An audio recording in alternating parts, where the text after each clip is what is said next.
Hi, hello, good evening, friends. Welcome back to our YouTube channel. As usual, today also we have some interesting topics to discuss. We are going to discuss about the fundamentals of Ohm's law and as well as a small little bit concepts of transformer.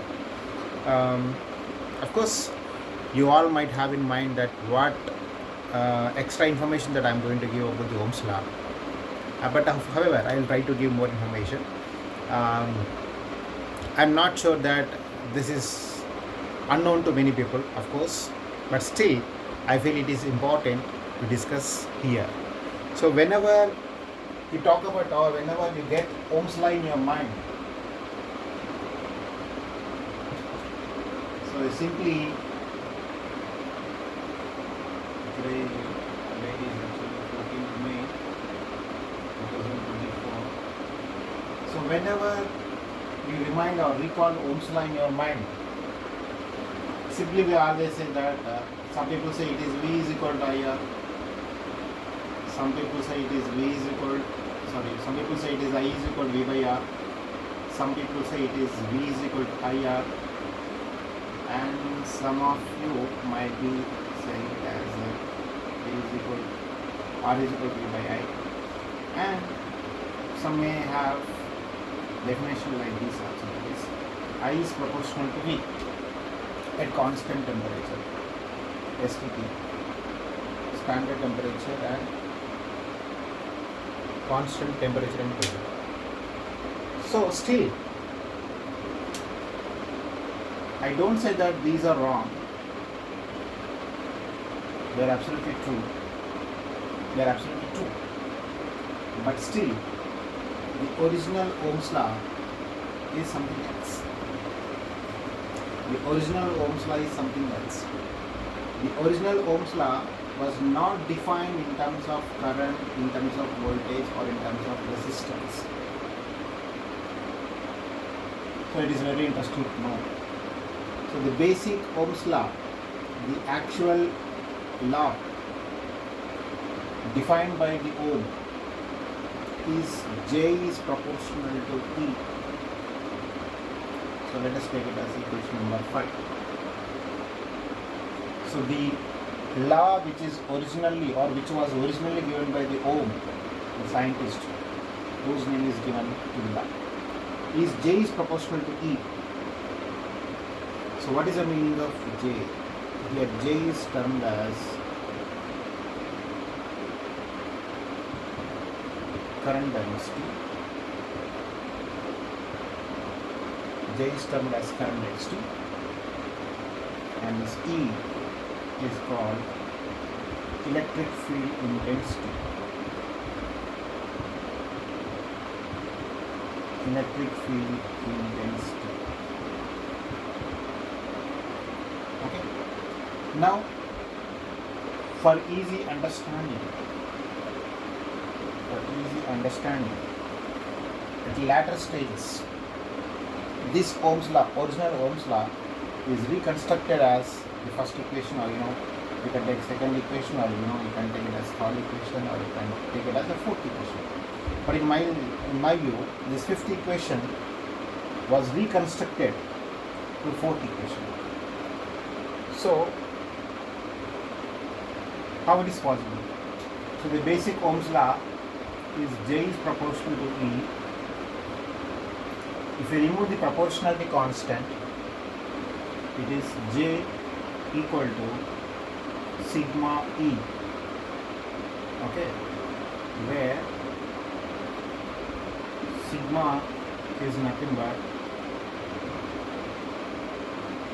conductivity, which is reciprocal of or inverse of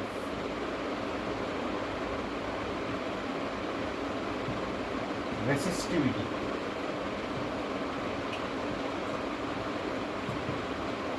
Okay, and the resistivity is denoted by rho. Okay, now this will imply J is equal to sigma E or equal to 1 by rho E. right? And the other concept comes into mind, that what is resistance here, right? So the resistance is proportional to length of the conductor and area of the conductor. If you remove this proportionality constant, this will imply as rho L by A.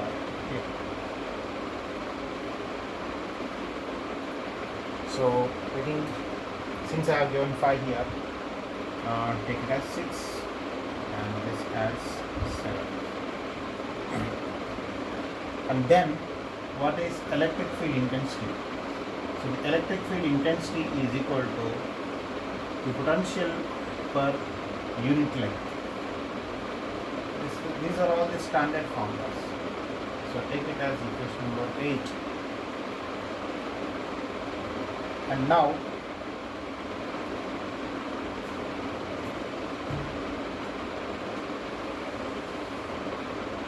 so this I am continuing here.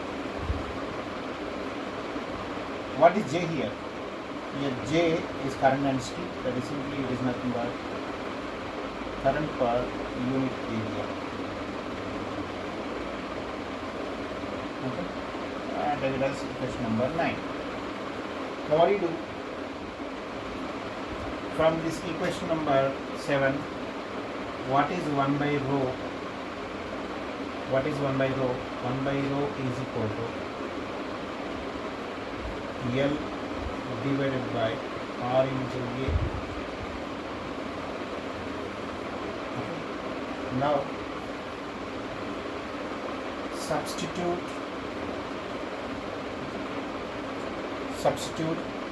Now here what happens? Equation number 7, 8, 9. 7, 8, 9. Replace in equation number 6. Okay. So substitute equations 7, 8 and 9 in equation number 6. So therefore equation number 6 will be rewritten as J. What is J here? I by A, that is equal to 1 by rho. What is 1 by rho? L divided by R into A. Okay, this is 1 by rho into E. What is E? It is V by A. Now simply it is A, L gets cancelled each other. This will imply I is equal to V by R, and if 1 by R is taken as a constant one, so I is proportional to V. Equation number 10. Now the equation number 10 is actually what we are discussing or what we are learning in our day-to-day life as Ohm's law. But the transformation of this law, the transformation of this equation is originated from the equation, I didn't give any, equation number 5. The origin of the equation 10 is equation number 5. So equation number 5 has transformed into equation number 10. Okay. So this is the basic Ohm's law, and this is the derived Ohm's law or reconstructed Ohm's law. It is very simple to understand. So the current passing through any conductor is proportional to the voltage applied across it. The current flowing through the conductor is proportional to the voltage applied across the conductor. So this is the fundamental concept of original Ohm's law, and which got transformed into derived Ohm's law. Hope you understand the basic concept of this one. And in the next session we will discuss about the transformer.